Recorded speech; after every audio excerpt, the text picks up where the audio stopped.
여러분, 오늘 밤 우리는 자식집 현관 앞에서 신발을 벗기도 전에 손주 이름부터 부르는 부모의 마음을 함께 들여다보려 합니다.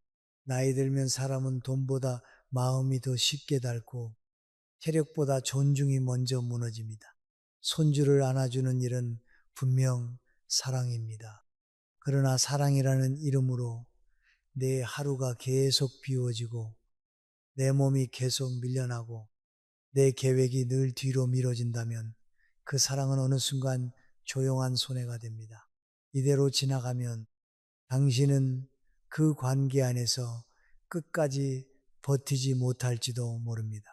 남들은 복받은 일이지 손주 보는 게 얼마나 귀해라고 말하지만 밤에 집에 돌아와 불을 끄고 누웠을 때 허리보다 먼저 마음이 시큰거린다면 그것은 단순한 피곤함이 아닙니다. 그러니 편안해지기 전에 잠시 시간을 내어 이 영상에 좋아요를 눌러주시고 구독해주세요. 다만 제가 여기서 하는 이야기가 정말 마음에 드실 때만요. 그리고 지금 이 이야기를 듣고 계신 곳이 어디인지, 현지 시간은 몇 시인지 댓글로 남겨주세요.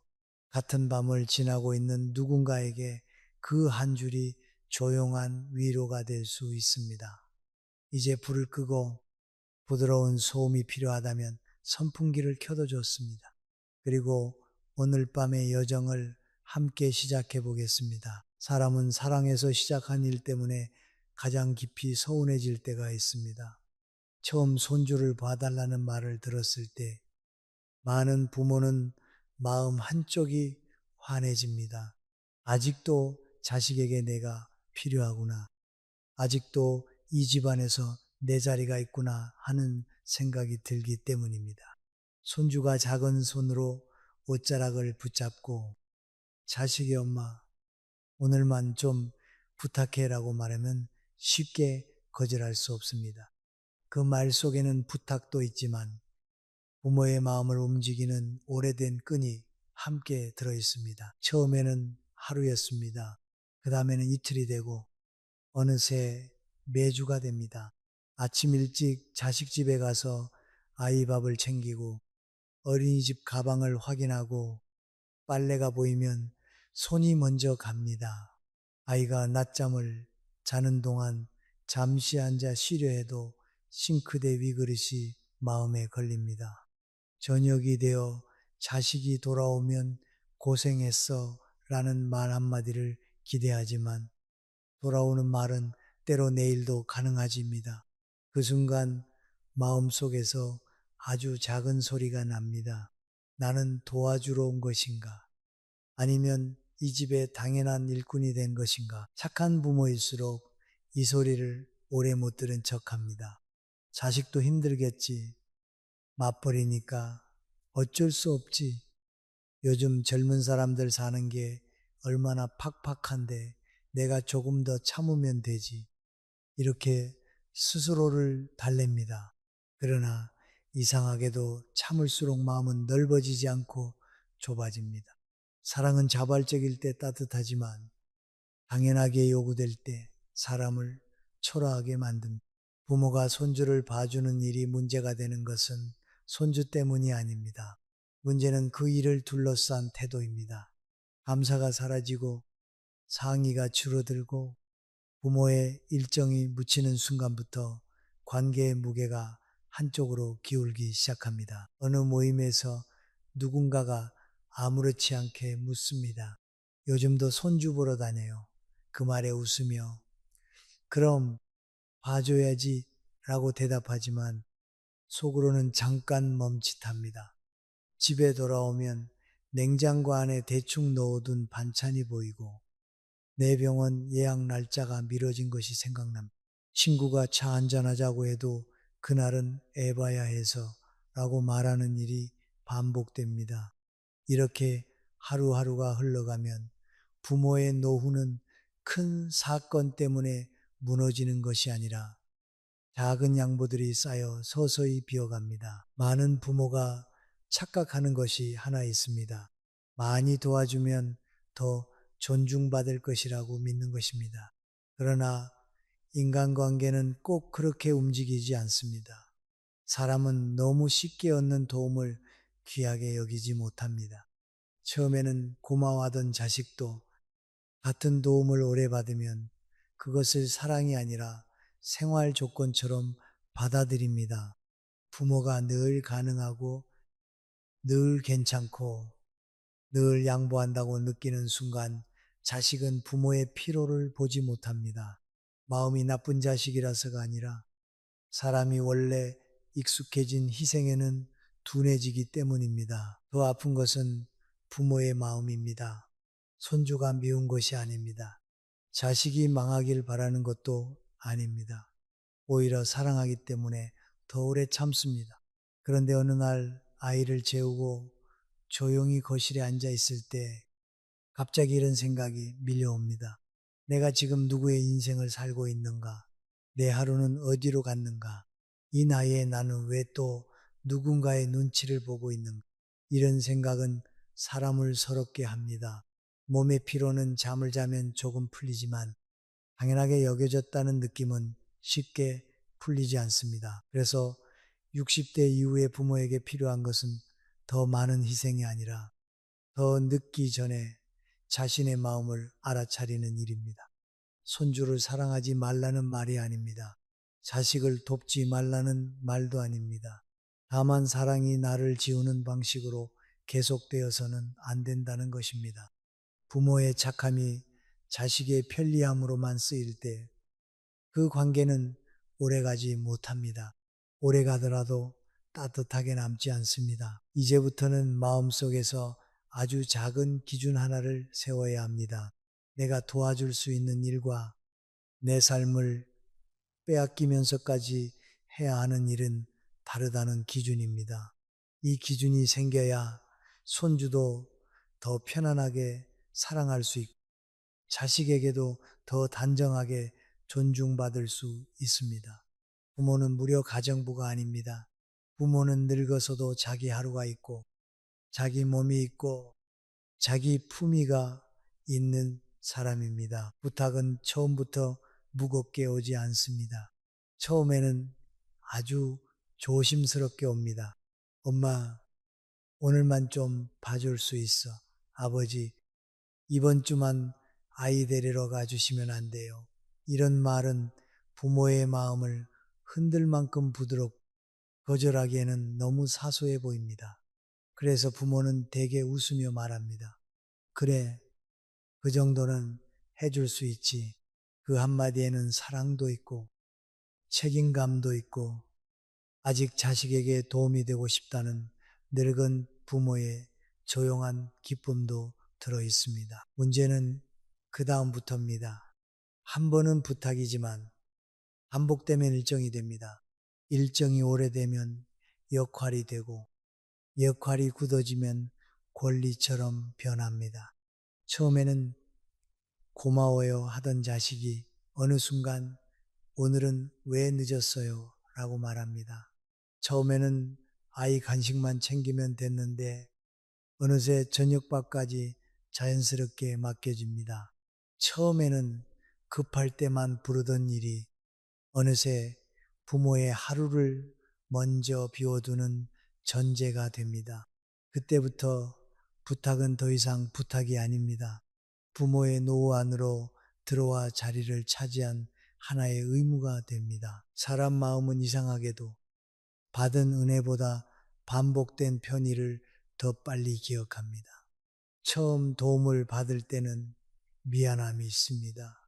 두 번째, 세 번째까지도 고마움이 남아 있습니다. 그러나 그 일이 생활의 일부가 되면 사람은 그 도움의 무게를 잊습니다. 자식도 마찬가지입니다. 부모가 늘 웃으며 받아주고 힘들다는 말을 하지 않고 병원 예약을 미루고도 괜찮은 척하면 자식은 정말 괜찮은 줄 압니다. 부모가 말하지 않은 피로는 자식에게 존재하지 않는 피로가 됩니다. 가까운 사이일수록 더 그렇습니다. 남에게는 미리 묻고 시간을 확인하고 사례를 생각합니다. 그러나 부모에게는 쉽게 말합니다. 엄마가 좀 해주면 되잖아. 아버지는 어차피 집에 계시잖아요. 이 말이 부모 마음을 서늘하게 만드는 이유는 그 안에 부모의 시간을 낮게 보는 태도가 숨어 있기 때문입니다. 은퇴했다고 시간이 남는 것이 아닙니다. 나이 들었다고 하루가 덜 귀한 것도 아닙니다. 오히려 60대 이후의 하루는 젊을 때보다 더 조심스럽게 써야 합니다. 몸이 회복되는 속도도 느려지고 마음이 상처를 털어내는 시간도 길어집니다. 아침에 자식 집으로 가는 버스 안에서 부모는 창밖을 봅니다. 어제는 허리가 아팠고 오늘은 무릎이 무겁습니다. 그래도 손주가 기다릴 것을 생각하면 발걸음을 옮깁니다. 그런데 도착하자마자 식탁 위에 놓인 설거지, 소파 위에 쌓인 빨래, 아이가 흘린 과자, 부스러기를 보면 마음이 조금 내려앉습니다. 이것까지 내가 해야 하나라는 생각이 잠깐 스치지만 입 밖으로 꺼내지 못합니다. 말하면 쪼잔한 부모가 될 것 같고 안 하면 매정한 부모가 될 것 같기 때문입니다. 이때 부모가 가장 많이 잃는 것은 체력만이 아닙니다. 더 크게 잃는 것은 관계 안에서의 위치입니다. 자식이 부모를 도와주는 사람으로만 보기 시작하면 부모의 말은 점점 가벼워집니다. 부모가 이번 주는 힘들다고 말했을 때 자식이 먼저 걱정하기보다 불편해한다면 이미 관계 균형은 많이 기울어진 것입니다. 왜요? 무슨 일 있어요? 라는 말 안에 진심 어린 걱정보다 일정이 틀어졌다는 짜증이 먼저 느껴지는 순간 부모는 깊이 외로워집니다. 착한 부모는 그 외로움을 또 혼자 삼킵니다. 애들이 바빠서 그렇지 나를 무시하는 건 아닐 거야. 그렇게 생각하려 애씁니다. 그러나 마음은 이미 압니다. 존중은 말로만 생기지 않습니다. 상대가 내 시간을 묻고 내 몸을 살피고 내 사정을 고려할 때 생깁니다. 부탁을 할 때보다 부탁을 거절당했을 때 그 사람의 진짜 태도가 드러납니다. 자식이 부모의 거절을 불효처럼 몰아가거나 서운한 표정으로 침묵한다면 그것은 부모에게 사랑을 요청하는 것이 아니라 순종을 요구하는 것입니다. 그래서 부모는 부탁이 권리로 변하는 순간을 놓치지 말아야 합니다. 그 순간을 놓치면 나중에는 거절 하나에도 큰 싸움이 됩니다. 처음부터 큰 소리를 내라는 뜻이 아닙니다. 오히려 조용하고 단정하게 작은 선을 미리 세워야 합니다. 이번 주는 이틀만 가능하다. 저녁밥까지는 어렵다. 갑작스러운 부탁은 내가 감당하기 힘들다. 이런 말은 관계를 끊는 말이 아니라 관계가 오래 버틸 수 있게 만드는 말입니다. 부모가 모든 부탁을 다 들어주어야 좋은 부모가 되는 것은 아닙니다. 오히려 자신의 한계를 말할 줄 아는 부모가 끝까지 덜 원망하고 덜 지치고 더 따뜻하게 남습니다. 부탁을 부탁으로 남겨두려면 부모의 대답에도 선택권이 있어야 합니다. 해줄 수 있다와 이번에는 어렵다가 모두 가능한 관계에서만 존중은 살아 있습니다. 나이 들어 반드시 거절해야 할 부탁은 대개 아주 평범한 얼굴로 찾아옵니다. 누가 봐도 큰일처럼 보이지 않습니다. 그래서 더 위험합니다. 사람은 큰 손해 앞에서는 조심하지만 작은 부탁 앞에서는 마음을 풀어버립니다. 그러나 노후를 무너뜨리는 것은 언제나 한 번의 큰 사건만이 아닙니다. 이번 한 번만이라는 말이 반복될 때 부모의 시간과 체력과 돈과 마음이 조금씩 빠져나갑니다. 60대 이후 부모가 가장 먼저 조심해야 할 부탁은 끝없는 손주 돌봄입니다. 손주를 사랑하는 마음과 매일 책임지는 일은 다릅니다. 가끔 안아주고 밥 한 끼 먹이고 얼굴을 보는 일은 기쁨이 될 수 있습니다. 그러나 등원, 하원, 간식, 목욕, 숙제, 병원, 주말 돌봄까지 부모의 몫이 되면 그것은 사랑이 아니라 노동이 됩니다. 더구나 아이를 돌보는 일은 젊은 사람에게도 쉽지 않습니다. 아이가 뛰면 같이 움직여야 하고, 울면 달래야 하고, 아프면 밤새 신경을 써야 합니다. 60대 이후의 몸은 마음만큼 따라주지 않습니다. 그런데 부모는 손주 앞에서 힘든 티를 내지 못합니다. 아이가 잘못한 것도 아니기 때문입니다. 두 번째로 거절해야 할 부탁은 자식 집안일을 자연스럽게 떠맡는 일입니다. 손주를 봐주러 갔는데 설거지가 쌓여 있고 빨래가 널려 있고 냉장고 안반찬까지 눈에 밟힙니다. 부모는 그냥 지나치지 못합니다. 애들이 바빠서 그렇겠지 하며 손을 댑니다. 처음에는 스스로 한 일입니다. 하지만 몇 번 반복되면 자식도 그 상태에 익숙해집니다. 나중에는 부모가 안 하면 오히려 이상한 일이 됩니다.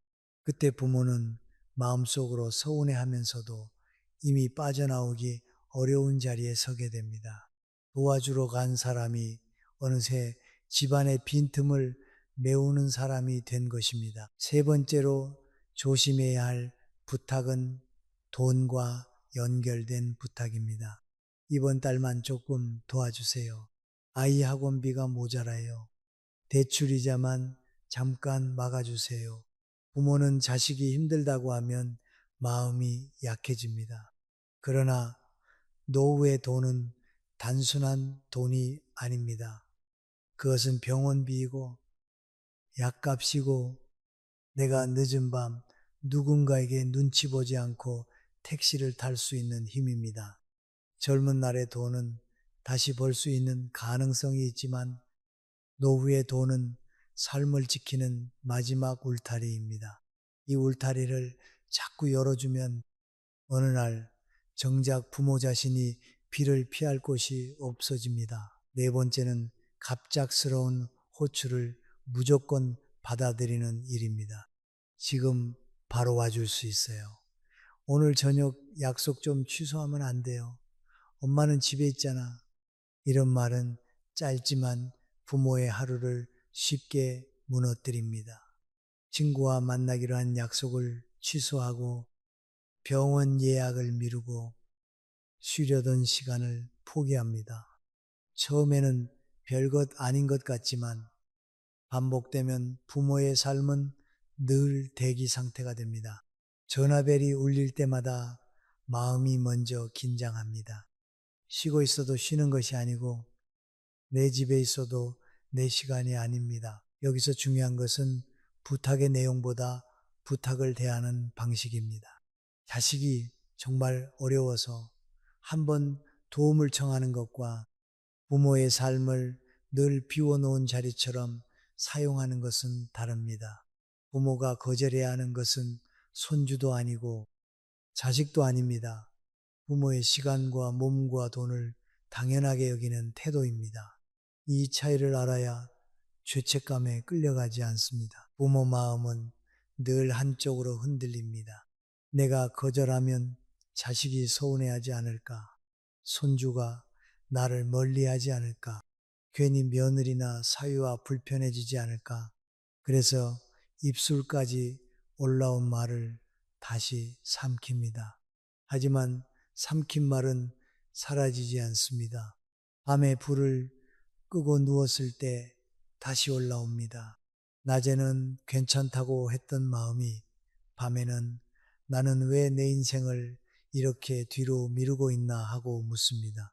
그 질문이 반복되면 사람은 서서히 지칩니다.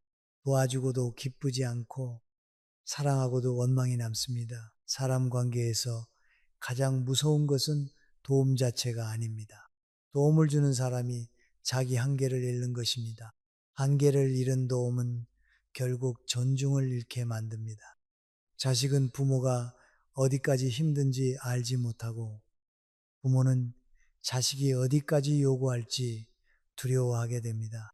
이렇게 되면 사랑은 따뜻한 연결이 아니라 조용한 부담이 됩니다. 그래서 60대 이후에는 부탁을 들을 때 먼저 마음속으로 한번 물어야 합니다. 이것은 내가 기쁘게 감당할 수 있는 일인가? 아니면 내 삶을 밀어내야 가능한 일인가? 내 건강과 돈과 시간을 해치면서까지 해야 하는 일인가? 이 질문은 이기적인 질문이 아닙니다. 오히려 관계를 오래 지키는 질문입니다. 내가 무너지지 않아야 손주도 오래 사랑할 수 있고 자식도 끝까지 덜 원망할 수 있습니다. 거절은 차가운 벽이 아니라 따뜻한 울타리가 될 수 있습니다. 그날은 어렵다. 나는 정해진 날만 도와줄 수 있다. 돈 문제는 내 노후가 걸려 있어서 신중해야 한다. 이렇게 말하는 부모는 자식을 버리는 것이 아닙니다. 자기 삶을 버리지 않는 것입니다. 이제 부모의 사랑은 무조건 들어주는 방식에서 품위 있게 한계를 말하는 방식으로 바뀌어야 합니다. 거절하지 못한 부모가 치르는 대가는 겉으로 잘 보이지 않습니다. 남들은 그저 손주를 잘 봐주는 좋은 할머니, 좋은 할아버지라고 말합니다. 자식도 우리 부모님은 아직 정정하세요라고 말합니다. 그러나 정작 부모의 몸 안에서는 피로가 쌓이고 마음 안에서는 말하지 못한 서운함이 굳어갑니다. 사람은 몸이 지친 것보다 마음이 함부로 쓰였다고 느낄 때 더 깊이 늙습니다. 처음에는 하루 이틀 피곤한 정도입니다. 아이를 안아 올릴 때 허리가 뜨끔하고 계단을 오를 때 무릎이 무겁습니다. 집에 돌아와 밥을 차려 먹으려 해도 입맛이 없습니다. TV를 켜두고 멍하니 앉아 있다가 어느새 잠깐 졸기도 합니다. 그런데 이상하게 쉬어도 개운하지 않습니다. 몸만 피곤한 것이 아니라 마음이 계속 묻기 때문입니다. 오늘도 나는 내 하루를 살았나? 아니면 남의 하루를 메우고 돌아왔나? 부모는 대개 이 질문을 쉽게 인정하지 못합니다. 손주를 봐주는 일을 힘들다고 말하면 나쁜 사람이 되는 것 같고, 자식을 돕는 일을 부담스럽다고 느끼면 부모답지 못한 것 같습니다. 그래서 스스로를 탓합니다. 내가 너무 속이 좁은가? 늙어서 예민해진 건가? 남들은 다 해주는데 나만 힘들어하는 건가? 이렇게 마음이 자기 자신을 공격하기 시작하면 관계에서 받은 피로가 내 안의 죄책감으로 변합니다. 하지만 이것은 속이 좁아서 생기는 감정이 아닙니다. 사람은 누구나 자기 삶이 계속 밀려나면 서운해집니다. 사랑하는 사람을 위해서라도 내 시간이 완전히 사라지면 마음은 말라갑니다. 특히 60대 이후의 부모에게 하루는 단순한 여유 시간이 아닙니다. 병원에 다녀오고 천천히 걷고 친구와 한 끼 먹고 조용히 쉬며 마음을 정리해야 하는 시간입니다. 그런데 그 시간이 계속 자식집의 빈자리로 채워지면 부모의 노후는 점점 자기 이름을 잃습니다. 더 아픈 대가는 자식에게 편리한 사람으로 굳어지는 것입니다. 부모가 늘 가능하다고 하면 자식은 부모가 힘들다는 생각을 덜 하게 됩니다. 엄마는 괜찮겠지. 아버지는 원래 말없이 해주시잖아.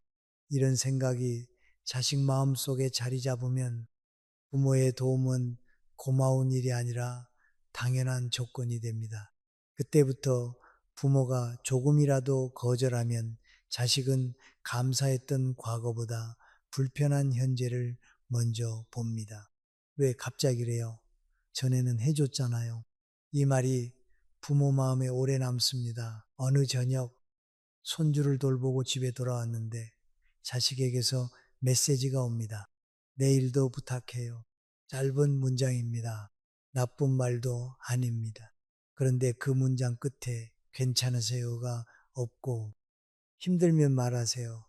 가없으면 마음이 차갑게 식습니다. 부모는 휴대폰을 들고 한참 답장을 못합니다. 거절하고 싶지만 거절하면 분위기가 달라질까 두렵습니다. 결국 그래라고 보냅니다. 그리고 그 짧은 답장 하나 때문에 밤새 마음이 무거워집니다. 존중은 큰 선물에서만 드러나지 않습니다. 작은 확인에서 드러납니다. 부모의 시간을 묻는 말, 몸 상태를 살피는 말, 미안함과 고마움을 잊지 않는 태도 속에서 존중은 살아납니다. 반대로 그런 확인이 사라지면 아무리 가족이라도 마음은 외로워집니다. 가까운 사이에서 느끼는 외로움은 남에게서 받는 외로움보다 더 깊습니다. 기대가 있었기 때문입니다. 내가 이렇게까지 해주면 적어도 내 마음은 알아주겠지 하는 기대가 있었기 때문입니다. 거절하지 못한 부모는 결국 두 가지를 동시에 잃습니다. 하나는 자기 삶의 리듬이고 다른 하나는 관계 속의 무게입니다. 늘 맞춰주는 사람은 편하지만 반드시 존중받는 것은 아닙니다. 오히려 너무 쉽게 맞춰주면 상대는 그 사람의 불편을 작게 봅니다. 부모가 매번 양보하면 자식은 부모의 양보를 인격의 깊이가 아니라 생활의 편리함으로 받아들이게 됩니다.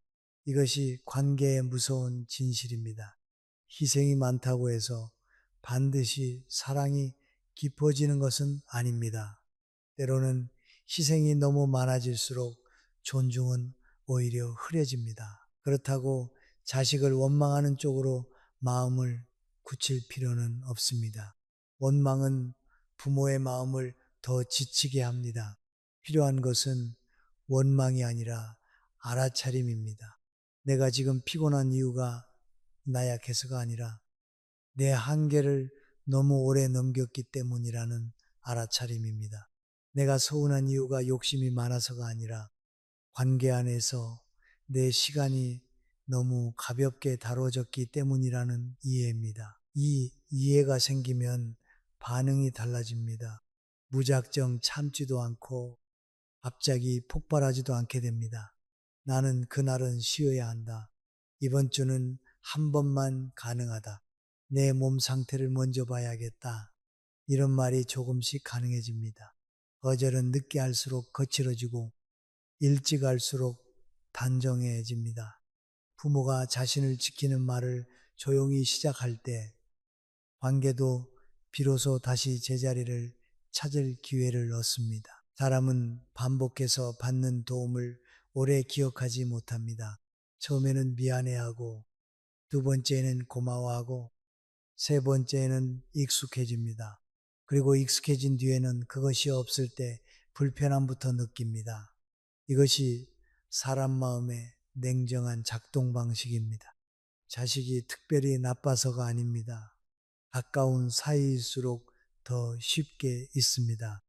부모가 얼마나 애써서 시간을 내는지, 아이를 돌보고 나면 얼마나 몸이 무거운지, 자기 집으로 돌아와 혼자 밥을 먹을 때 얼마나 허전한지 자식은 끝까지 다 알지 못합니다. 부모는 흔히 말하지 않아도 알아주리라 기대합니다. 내가 이렇게까지 해주는데 설마 모르겠나? 내가 아픈 티를 안 내도 마음으로는 느끼겠지. 언젠가는 고맙다고 하겠지 하고 기다립니다. 그러나 관계에서 말하지 않은 희생은 생각보다 쉽게 사라집니다. 사람은 보이는 불편에는 반응하지만 조용히 감춘 고통에는 둔해집니다. 부모가 늘 웃으며 괜찮다고 말하면 자식은 정말 괜찮은 줄 압니다. 부모의 침묵은 깊은 배려였지만 자식에게는 허락처럼 전달될 수 있습니다. 이것이 착한 부모가 가장 많이 놓치는 지점입니다. 착함은 마음의 성품이지만 경계 없는 착함은 상대에게 잘못된 습관을 만들어 줍니다. 자식이 부모를 사랑하지 않아서 그런 것이 아니라 부모가 매번 자신의 한계를 지우면 자식도 그 한계를 볼 기회를 잃습니다. 사람은 선이 보일 때 조심합니다. 선이 없으면 어디까지가 무리인지 모릅니다. 그래서 부모가 아무 말 없이 다 받아주는 일은 당장은 자식을 편하게 하지만 길게 보면 자식에게 부모를 가볍게 대하는 습관을 심어줄 수 있습니다. 작은 장면에서 그 변화는 드러납니다. 자식이 전화를 걸어 오늘의 좀 봐줘요 라고 말하고 부모가 오늘은 약속이 있는데 라고 조심스럽게 말합니다. 그러면 잠깐 침묵이 흐릅니다. 그 침묵 하나에 부모는 마음이 흔들립니다. 내가 괜한 말을 했나? 그냥 취소한다고 할까? 아이 때문에 힘들 텐데 내가 너무 매정한가? 하지만 그 짧은 침묵은 부모가 평생 끌려다니는 시작점이 될 수도 있고 관계를 바로잡는 첫걸음이 될 수도 있습니다. 상대의 불편을 견디지 못하면 내 삶은 계속 상대의 일정표 안에 갇힙니다. 부모가 알아야 할 관계의 진실이 있습니다. 사랑받기 위해 모든 것을 해주면 어느 순간 사랑보다 이용당하는 느낌이 먼저 남습니다. 존중받기 위해 희생만 계속하면 어느 순간 존중보다 당연함이 먼저 돌아옵니다. 관계는 마음만으로 유지되지 않습니다. 반복된 행동이 관계의 규칙을 만듭니다. 부모가 매번 달려가면 자식은 부모가 달려오는 관계를 정상으로 받아들입니다. 부모가 매번 돈을 내면 자식은 부모의 돈을 위급할 때 열리는 예비 창고처럼 생각할 수 있습니다. 부모가 매번 자기 약속을 취소하면 자식은 부모의 약속을 덜 중요한 것으로 여기게 됩니다. 이런 일이 쌓이면 부모는 겉으로는 가족 안에 있지만 속으로는 점점 초라해집니다. 손주 생일에 선물을 들고 가도 마음 한구석이 박지 않고 자식 집 식탁에 앉아도 손님인지 일꾼인지 모를 기분이 듭니다. 자식이 나쁘게 말하지 않아도 내 존재가 필요할 때만 불리는 사람처럼 느껴지면 마음은 깊이 상합니다. 이것은 작은 상처가 아닙니다. 나이든 부모에게 존중받지 못한다는 느낌은 삶 전체를 흔드는 외로움이 됩니다. 그래서 이제 부모는 자식의 마음을 탓하기 전에 자신이 만든 반복을 먼저 살펴야 합니다. 내가 너무 오래 아무 조건 없이 가능하다고 말하지 않았는지, 힘들면서도 괜찮다고만 하지 않았는지, 서운하면서도 웃으며 넘어가지 않았는지 조용히 돌아봐야 합니다. 이 돌아봄은 자책이 아닙니다. 내 삶의 손잡이를 다시 잡는 일입니다. 사람이 나를 어떻게 대하는지는 어느 정도 내가 허락한 방식 위에서 굳어집니다. 늦게라도 그 방식을 바꾸면 관계도 조금씩 달라질 수 있습니다. 부모가 해야 할 말은 크고 거칠 필요가 없습니다. 나는 손주를 사랑하지만 매일 돌보는 것은 어렵다. 도와줄 수는 있지만 내 일정도 먼저 확인해야 한다. 급한 일은 이해하지만 갑작스러운 부탁이 반복되면 힘들다. 이런 말은 자식을 밀어내는 말이 아닙니다. 오히려 부모를 사람으로 다시 보게 만드는 말입니다. 부모에게도 몸이 있고 마음이 있고 하루가 있다는 사실을 관계 안에 다시 세워두는 말입니다. 자식은 부모의 희생에 익숙해질 수 있습니다. 그러나 부모가 자기 한계를 품위 있게 말하기 시작하면 자식도 그 한계를 배워야 합니다. 처음에는 어색할 수 있습니다. 서운해할 수도 있습니다. 하지만 그 어색함을 지나야 관계가 더 건강해집니다. 부모는 끝없이 쓰이는 사람이 아니라 존중받으며 함께 늙어가야 할 사람입니다. 이제 사랑은 더 많이 참는 방식이 아니라 더 분명하고 따뜻하게 자신을 지키는 방식으로 바뀌어야 합니다. 선을 긋는다는 말은 많은 부모에게 차갑게 들립니다. 가족 사이에 무슨 선이냐? 자식에게 조건을 따지는 부모가 어디 있느냐? 손주 보는 일을 계산하면 정이 없어 보이지 않느냐고 생각합니다. 그러나 선은 정을 끊기 위해 긋는 것이 아닙니다. 오래 사랑하기 위해 긋는 것입니다. 물이 담긴 그릇에도 테두리가 있어야 물이 남아있듯이 사람 마음에도 경계가 있어야 사랑이 오래 남습니다. 부모가 가장 먼저 바꿔야 할 것은 말투보다 마음의 위치입니다.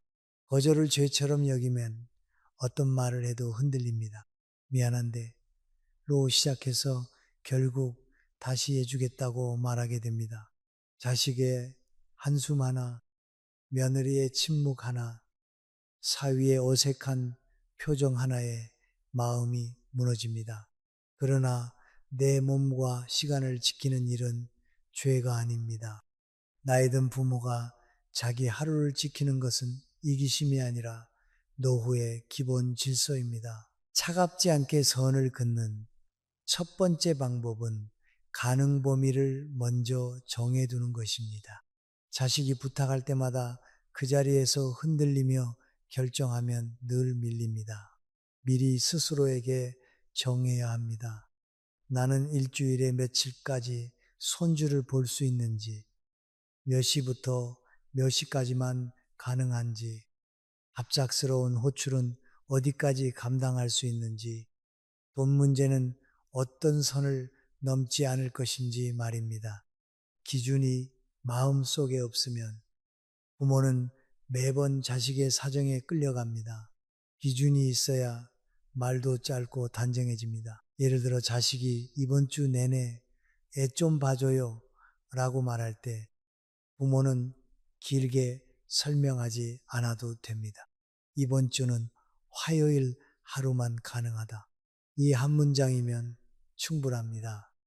왜냐하면 내가 요즘 몸도 안 좋고 병원도 가야 하고 친구와 약속도 있고 이렇게 길게 설명하기 시작하면 자식은 그 설명 속에서 반박할 틈을 찾습니다. 부모의 거절은 변명이 아니라 결정이어야 합니다. 결정은 짧을수록 힘이 있습니다. 두 번째는 미안함을 줄이고 고마움을 요청하는 태도입니다. 부모는 거절할 때 너무 많이 사과합니다. 미안하다. 내가 못해줘서 어떡하니? 하지만 모든 거절에 죄책감을 붙이면 자식은 부모의 한계를 존중하기보다 부모가 미안해해야 할 일로 받아들입니다. 대신 이렇게 말할 수 있습니다. 이번에는 어렵다. 미리 말해주면 내가 가능한 날을 생각해 보겠다. 이 말은 부드럽지만 분명합니다. 자식을 밀어내지 않으면서도 부모의 시간이 아무 때나 열리는 문이 아니라는 것을 알려줍니다. 세 번째는 감정 싸움으로 들어가지 않는 것입니다. 자식이 서운한 표정을 지을 수 있습니다. 전에는 해줬잖아요 라고 말할 수도 있습니다. 그때 부모가 내가 너희를 위해 얼마나 했는데 라고 시작하면 오래 묵은 서운함이 한꺼번에 쏟아집니다. 그러면 본래의 선 긋기는 사라지고 서로 상처 주는 말만 남습니다. 선을 긋는 부모는 조용해야 합니다. 그동안 해줄 수 있을 때는 해줬다. 하지만 앞으로는 내 몸과 일정도 봐야 한다. 이 정도면 됩니다. 깊은 말은 낮은 목소리에서도 충분히 전달됩니다. 어느 날 저녁 자식에게서 전화가 옵니다. 내일 갑자기 회의가 생겼는데 아이 좀 봐줄 수 있어요. 예전 같으면 부모는 바로 달력을 보기도 전에 그래라고 했을 것입니다. 그러나 이제는 잠시 숨을 고릅니다. 내일은 어렵다. 다음부터는 미리 말해주면 내가 가능한지 보겠다. 전화기 넘어가 잠깐 조용해집니다. 그 침묵이 불편해도 견뎌야 합니다. 그 침묵을 견디는 힘이 부모의 남은 삶을 지킵니다. 네 번째는 거절 뒤에 과도한 보상을 하지 않는 것입니다. 어떤 부모는 한번 거절하고 나면 마음이 불편해서 다음번에는 더 많이 해주려 합니다. 하루 못 봐줬으니 주말 내내 봐주고, 돈을 못 줬으니 반찬을 잔뜩 해주고, 약속을 지켰다는 죄책감 때문에 다시 자신의 생활을 내어줍니다. 그러면 자식은 부모의 거절을 진짜 선으로 배우지 못합니다. 거절은 거절로 끝나야 합니다. 미안해서 더 크게 갚으려 하면 결국 같은 자리로 돌아갑니다. 선을 긋는 일은 처음에는 어색합니다. 부모 자신도 낯섭니다. 평생 누군가를 먼저 챙기며 살아온 사람일수록 자기 시간을 먼저 말하는 일이 불편합니다. 그러나 이상하게도 몇 번 하고 나면 마음이 조금 가벼워집니다. 집에 돌아와 불을 끄고 누웠을 때 오늘은 내 하루를 조금은 지켰다는 조용한 안도감이 생깁니다. 그 안도감은 누구를 이긴 기쁨이 아닙니다. 나를 함부로 잃지 않았다는 평안입니다. 부모가 단정하게 선을 세우면 자식도 처음에는 당황하지만 시간이 지나며 배웁니다. 부모에게도 일정이 있고 몸 상태가 있고 거절할 권리가 있다는 것을 알게 됩니다. 모든 자식이 곧바로 성숙하게 받아들이지는 못합니다. 그러나 부모가 흔들리지 않고 같은 태도를 유지하면 관계의 규칙은 조금씩 바뀝니다. 결국 존중은 한 번의 큰 선언보다 반복되는 조용한 기준에서 만들어집니다. 차갑지 않게 선을 긋는 부모는 덜 말하지만 더 무게가 있습니다. 화를 내지 않지만 쉽게 끌려가지 않습니다. 사랑하지만 자신을 지웁니다. 돕지만 무너지지 않습니다. 이것이 후반부 인생의 품입니다. 부모는 자식을 잃지 않기 위해 자신을 잃어서는 안 됩니다. 자신을 지키는 부모만이 끝까지 따뜻하게 사랑할 수 있습니다. 도와주되 빼앗기지 않는 부모가 되려면 먼저 사랑과 책임을 구분할 줄 알아야 합니다. 손주를 사랑하는 일은 부모의 마음에서 나오는 것이지만 손주의 모든 생활을 책임지는 일은 부모의 노후 전체를 바꾸는 일입니다. 자식을 돕는 일은 아름다울 수 있지만 자식의 삶을 대신 살아주는 일은 결국 모두를 약하게 만듭니다. 나이 들어 가장 조심해야 할 것은 매정한 부모가 되는 것이 아니라 너무 많이 내어주다가 조용히 사라지는 부모가 되는 것입니다. 부모가 손주를 보는 시간은 기쁨이 될 수도 있고 부담이 될 수도 있습니다. 차이는 분명합니다. 내가 정한 범위 안에서 만나는 손주는 사랑스럽습니다. 하지만 내 일정이 무너지고 내 몸이 아픈데도 억지로 맞는 손주는 미안하게도 부담으로 느껴집니다. 아이는 아무 잘못이 없습니다. 그런데 부모의 한계가 무시되면 손주를 향한 마음마저 지쳐갑니다.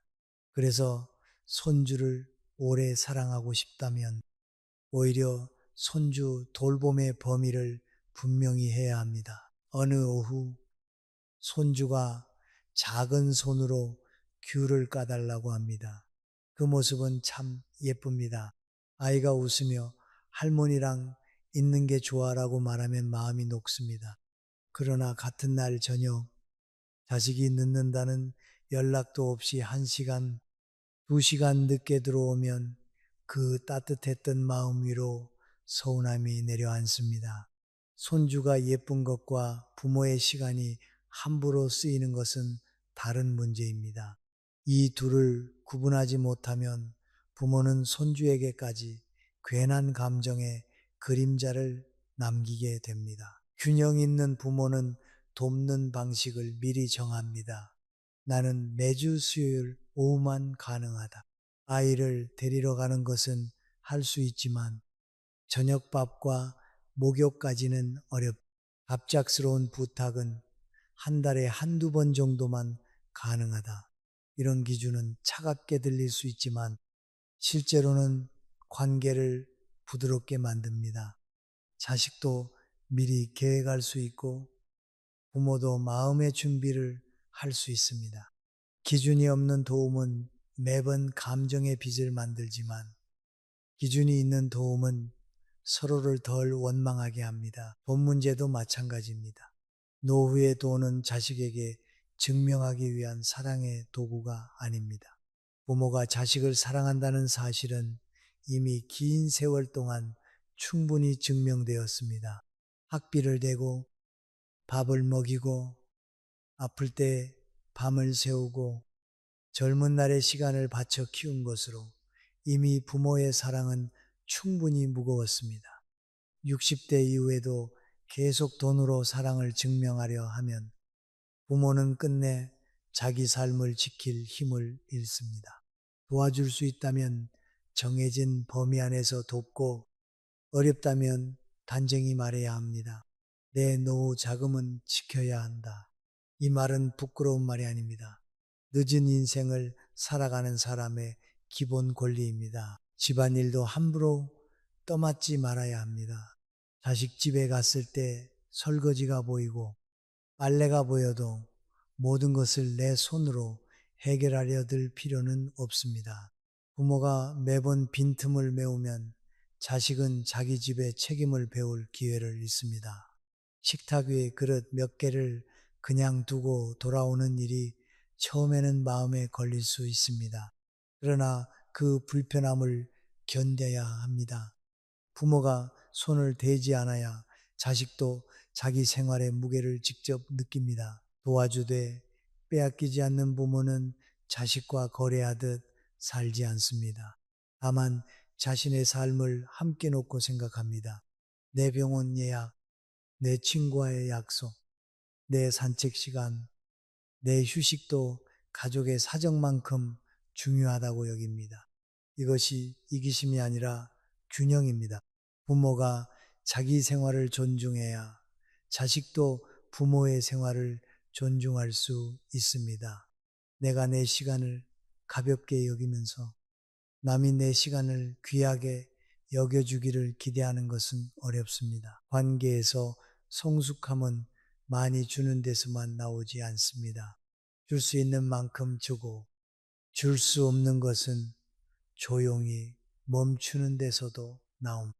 부모가 모든 것을 해결해 주면 자식은 잠시 편해질 수 있습니다. 그러나 자식이 자기 책임을 감당할 기회를 잃으면 결국 더 오래 부모에게 기대게 됩니다. 부모의 과한 희생은 자식을 강하게 만들지 못합니다. 오히려 부모의 희생 위에서는 습관을 만들 수 있습니다. 이제 부모는 자식에게 이렇게 남아야 합니다. 필요할 때 부르면 언제든 달려오는 사람이 아니라 사랑하지만 자기 삶도 가진 사람, 도와주지만 함부로 요구할 수 없는 사람, 손주를 품에 안을 수 있지만 자기 노후를 내려놓지는 않는 사람, 그런 부모가 되어야 자식도 부모를 다시 한 사람으로 봅니다. 부모라는 이름 뒤에 가려졌던 몸, 시간, 마음, 품위를 보게 됩니다. 후반부 인생에서 좋은 관계란 서로를 지치게 하지 않는 관계입니다. 자식도 부모를 필요로 할 수 있고 부모도 자식을 사랑할 수 있습니다. 그러나 그 사이에 반드시 숨쉴 공간이 있어야 합니다. 부모의 하루가 남아 있어야 하고 자식의 책임도 남아 있어야 합니다. 그래야 손주를 보는 시간도 더 따뜻해지고 가족의 말도 덜 날카로워지고 부모의 마음도 덜 상합니다. 사랑은 빼앗기는 것이 아니라 나누는 것입니다. 나눔이 오래 가려면 내 안에 남겨둔 목도 반드시 있어야 합니다. 나이 들어 자식에게 존중받는 부모는 더 많이 희생한 부모가 아닙니다. 끝까지 자기 삶의 무게를 잃지 않은 부모입니다. 자식이 부르면 언제든 달려가고 돈이 필요하다면 노후 자금까지 내어주고 손주가 맡겨지면 내 몸이 아파도 웃으며 받아주는 부모가 반드시 더 사랑받는 것은 아닙니다. 오히려 그런 부모일수록 어느 순간 가족 안에서 너무 쉽게 쓰이는 사람이 될 수 있습니다. 후반부 인생에서 존중은 착함만으로 지켜지지 않습니다. 품이 있는 경계가 있어야 지켜집니다. 부모가 평생 자식을 위해 산 것은 부끄러운 일이 아닙니다. 젊은 날에는 아이를 먹이고 입히고 아플 때 없고 병원에 가고 학교 가는 뒷모습을 보며 마음을 졸였습니다. 그 시절의 부모는 자기보다 자식이 먼저였습니다. 그것이 부모의 사랑이었습니다. 그러나 자식이 어른이 되고 부모가 60대 이후의 삶에 들어섰다면 관계의 방식도 달라져야 합니다. 언제까지나 부모가 모든 빈틈을 메우는 구조로 남아있으면 자식은 어른이 되었어도 마음 한구석에서는 부모를 편리한 안전망으로만 보게 됩니다. 이제 부모에게 필요한 기준은 단순합니다. 내가 도와준 뒤에도 마음이 평안한가? 내 몸을 해치지 않는가? 내 노후의 기본을 무너뜨리지 않는가? 자식이 내 도움을 고맙게 여기고 있는가? 이 네 가지를 조용히 살피면 됩니다. 대답이 계속 불편하다면 그 부탁은 사랑으로 감당할 수 있는 선을 넘은 것입니다. 부모는 그때 멈출 줄 알아야 합니다. 멈춤은 관계를 버리는 것이 아니라 관계를 바로 세우는 일입니다. 어느 날 자식이 또 전화를 걸어옵니다. 이번 주말에 아이 좀 봐줄 수 있어요. 예전 같으면 마음보다 대답이 먼저 나갔을 것입니다. 그러나 이제는 잠시 생각합니다.